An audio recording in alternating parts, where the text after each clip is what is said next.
पौराणिक कथा के अनुसार जोगे और भोगे दो भाई थे। दोनों अलग अलग रहते थे। जोगे धनी था और भोगे निर्धन। दोनों में परस्पर बड़ा प्रेम था।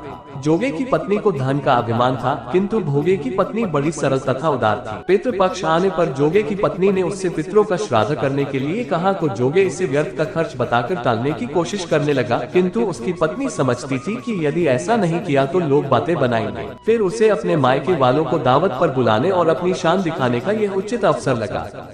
अतः वह बोली, आप शायद मेरी परेशानी की वजह से ऐसा कह रहे हैं, किंतु इसमें मुझे कोई परेशानी नहीं होगी। मैं भोगे की पत्नी को बुला लूंगी, दोनों मिलकर सारा काम कर लेंगे।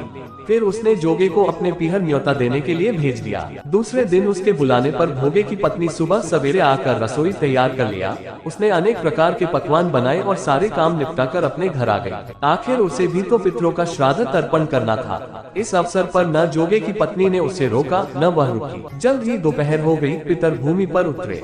जोगे भोगे के पितर पहले जोगे के घर गए तो वहाँ देखते हैं कि उसके ससुराल वाले भोजन करने में जुटे हुए हैं। निराश होकर वे भोगे के यहाँ गए। वहाँ बस पितरों के नाम पर आज्ञा दे दी गई थी। पितरों ने उसकी राख चाटी और भूखे ही नदी के तट पर पहुँच गए। थोड़ी देर में सारे पितर इकट्ठे हो गए और अपने अपने यहाँ के श्राद्ध की बढ़ाई करने लगे। जोगे भोगे के पितरों ने भी अपनी आप बीती सुनाई।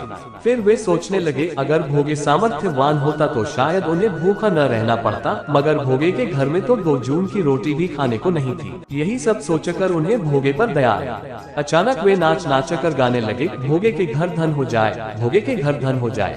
शाम होने को आई। भोगे के बच्चों को खाने को कुछ भी नहीं मिला था।